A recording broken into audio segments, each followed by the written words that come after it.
Witam wszystkich na moim kanale. Jak widać, wiosna już dotarła.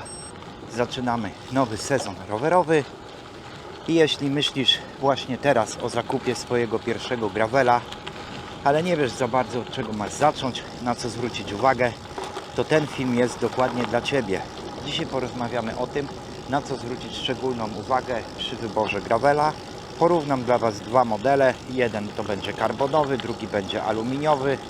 Pokażę, czym się różnią, jakie mają wady, jakie mają zalety. I zostańcie do końca, bo mam dla Was kilka praktycznych wskazówek, które po prostu pomogą Wam wybrać i podjąć dobrą decyzję. Więc co? Zapraszam do oglądania. To zacznijmy może od podstaw. Czym jest ten cały gravel i dlaczego warto go wybrać? Gravel to rower, który łączy w sobie cechy roweru szosowego i przełajowego. Ma geometrię zapewniającą komfort jazdy na długich dystansach. Ma szerokie opony do jazdy w terenie. Możliwość montażu różnego rodzaju akcesoriów, takich jak błotniki, takie jak bagażniki, takie jak torby, sakwy itd. itd. Według mnie jest to idealny wybór dla osób, które chcą jeździć zarówno po asfalcie, jak i po drogach szutrowych, czy tam nawet leśnych. Gravel sprawdzi się również na wycieczkach, na bikepackingu, a nawet można codziennie dojeżdżać nim do pracy. Dwie takie kluczowe cechy, jeśli chodzi o gravela, to jest na pewno szerokość opon, która zazwyczaj wynosi od 38 mm nawet do 45 mm, oraz geometria ramy zapewniająca sztywność i stabilność. No dobra, ale jak wybrać ten właściwy? Wybierając pierwszego gravela warto zwrócić uwagę na kilka kluczowych aspektów. Po pierwsze, zastanówcie się, gdzie będziecie jeździć. Czy preferujecie, nie wiem, jakąś jazdę szybką, agresywną, dynamiczną, czy bardziej spokojniejszą, czyli taką wycieczkowo-turystyczną? To jest podstawowe pytanie, na które musicie sobie odpowiedzieć. Druga sprawa to jest, zróbcie sobie rozeznanie, jaki wkoło Was jest teren. Czy są to szutry, czy to są asfalty, czy to są, nie wiem, jakieś polne ścieżki, jakieś leśne ścieżki. To jest też bardzo ważna kwestia. Chodzi o to, żeby uniknąć zakupu na przykład roweru na oponach 45 mm, bo się okazuje, że wkoło to generalnie macie sam asfalt, żadnych jakichś ścieżek takich szutrowych, żadnych jakichś leśnych, nic po prostu. No to się po prostu mija z celem. Ważną kwestią będzie też ukształtowanie terenu, na którym jeździcie i co to znaczy. Chodzi o to po prostu, czy tereny u Was są płaskie, czy są, nie wiem, pagórkowate, czy są bardzo górzyste. To jest też ważna kwestia. Wtedy macie możliwość wyboru i przemyślenia, jaki będzie optymalny napęd. Czy to będzie jeden razy, czy to będzie dwa razy i później ile. Wiecie, o co chodzi. I kolejna sprawa. Rama i materiał. Z jakiego została wykonana? Czy to jest karbon, który będzie lżejszy, bardziej sztywny, bardziej komfortowy, ale droższy? Mamy jeszcze aluminium, które jest tańsze, ale za to na przykład mniej tłumi drgania. I kolejna sprawa, to jest geometria. I tutaj musicie się zastanowić, czy bardziej będzie Wam odpowiadać geometria sportowa dla dynamicznej jazdy, czy bardziej będzie Wam odpowiadała geometria komfortowa na długie trasy. Kolejna rzecz, napęd. No i tutaj mamy dwie możliwości. Jednorzędowy dla prostoty lub dwurzędowy dla większego zakresu przełożeń. Tutaj też musicie wziąć pod uwagę, gdzie będziecie jeździć, jaki to będzie teren. Myślę, że warto też się nad tym zastanowić. No i pozostają nam koła i opony. No koła tutaj, no miło by było, jakby były to 700C. Opony, no to już w zależności od tego terenu, tak jak mówiłem, jeżeli to będą na przykład asfalty w większości, nie wiem, 80% asfaltu, 20 żwiru, no to wiadomo, że tutaj maksymalnie to bym chyba nie szedł wyżej niż 40, no ale jeżeli to będzie na przykład głównie gravel, a mało asfaltu, no to 45, czemu by nie? Można zaryzykować. To wszystko zależy już od indywidualnych Waszych preferencji. Ja osobiście jeżdżę na 40, choć w Cubie myślę o 45 i chyba w tym sezonie się to wydarzy.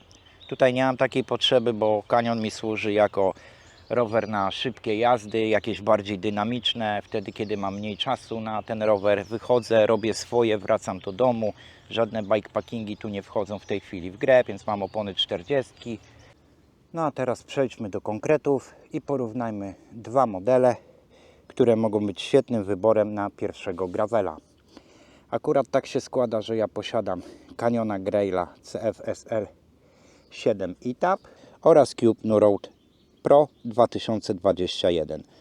Oba to świetne maszyny, ale różnią się w kluczowych aspektach, o których teraz mam zamiar Wam powiedzieć. Zacznijmy od tego po lewo. Jest to Canyon Grail CFSL 7 ETAP. Rama, widelec, kierownica, sztyca, koła, wszystko to jest full carbon. Waga tego roweru to jest około 8,05 kg w rozmiarze M. Stack do reach tutaj wynosi 1,43, ale jest mierzony z plusami. Jak ktoś nie wie, o co chodzi z tym stack do reach z plusami, to zapraszam, tu się wyświetli u góry karta, można sobie zobaczyć, bardziej zgłębić temat, o co chodzi. Jeśli chodzi o koła, to tak jak już wspomniałem, u mnie są to 700C. Jeśli chodzi o opony, są to 40 mm i chyba możliwość do 42 rozbudowy, jak się nie mylę. I następny aspekt to jest napęd. Jest to elektroniczny SRAM Rival. Jednorzędowy, co oznacza prostotę, mniejszą wagę, ale trochę mniejszy zakres przełożeń. Geometria, tak jak widać, jest to geometria chyba od firmy Canyon, jakiś ich tam wymysł. Nazywa się ona Gravel Pro. Stabilna, sztywna, ale zwinna, idealna na długie trasy i raczej na taką dynamiczną jazdę niż taką turystyczną. Dodatki, no tutaj już się widać, zaczynają schody. Nie ma tutaj za dużo miejsc montażowych. Nie mam tutaj miejsca montażowego na widelcu, nie mam również na górnej ramie, nie mam tu pod spodem na kolejny koszyk, bidon czy cokolwiek. Generalnie to są tylko te dwa bidony. Są tutaj jeszcze oczywiście, jest możliwość mocowania na jakiś bagażnik. No i chyba teraz najważniejsza rzecz, cena. No oczywiście rower karbonowy jest o wiele droższy od roweru aluminiowego, który jest, można powiedzieć, rowerem budżetowym.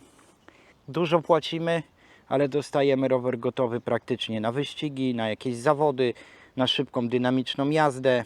Bikepacking, tak jak wspomniałem, można go zrobić, ale trzeba by kombinować. Sami widzicie, jak wygląda tutaj kierownica, jakby tu było z torbami na kierolkę. Ciężka sprawa, są jakieś dedykowane od Canyona, ale jakoś zbytnio się tym nie interesowałem.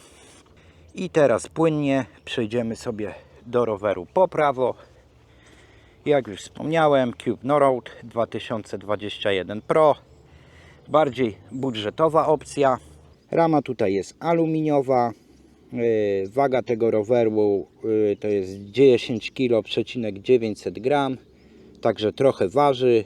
Stack do reach tutaj jest 1,56, czyli umówmy się, jeśli coś jest do 1,50 to jest bardziej agresywne, jeśli coś jest od 1,50 to jest bardziej komfortowa geometria. Jak nie zapomnę, to w przypiętym komentarzu dołączę Wam linka do takiej fajnej strony, gdzie można sobie popatrzeć te geometrie, jak wygląda tam stack do reach.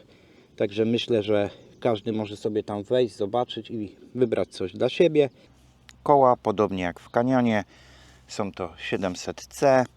Opony również mam tutaj 40, chociaż tak jak wspomniałem wcześniej, będę wymieniał na coś większego. Jeszcze dokładnie nie wiem, co to będzie.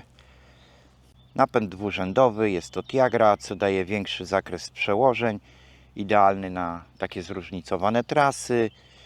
Teraz geometria, bardziej komfortowa, mniej sportowa niż w Grailu, co czyni go świetnym wyborem na jakieś spokojniejsze, dłuższe wycieczki. Teraz dodatki tutaj i możliwości montażu różnych rzeczy, no to jak sami widzicie, nie mam może tutaj na górnej rurze też mocowania. Mam tutaj tylko na dwa bidony, ale jest możliwość instalacji jakiegoś bagażnika albo takich sakiew na widelcu. Jest też możliwość zamontowania bagażnika. Także uważam, że jeżeli chodzi o bikepacking, to raczej Cube. Ok, to podsumujmy różnice. Waga i materiał. Canyon oczywiście jest rowerem w pełni karbonowym, więc co zrozumiałe, jest po prostu lżejszy.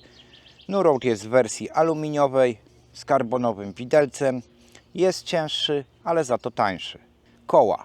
No tutaj nie ma wielkiej różnicy, bo i to jest 700C, i to jest 700C, i tu są opony 40, i tu są opony 40. Różnica polega tylko na tym, że koła Caniona są karbonowe, a koła od Cube'a są aluminiowe. Napęd. Grail ma elektroniczny SRAM Rival, jest to 1x12. Nurroad ma mechaniczny 2x10, jest to Tiagra.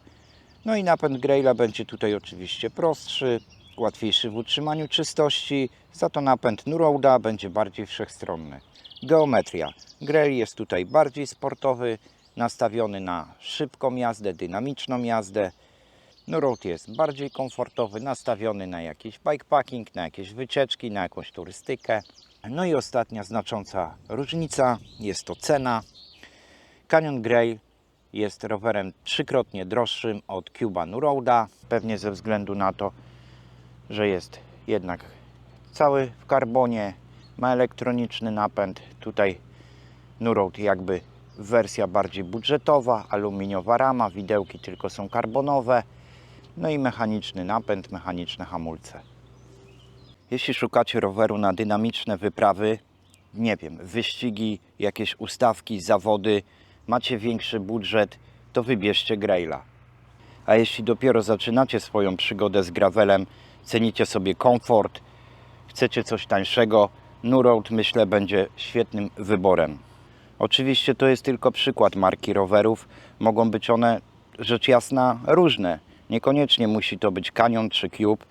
Ja akurat takie posiadam, więc takie je zestawiłem, ale i tak wszystko zależy od Waszych preferencji. Mam nadzieję, że ten film pomógł Wam w wyborze pierwszego gravela.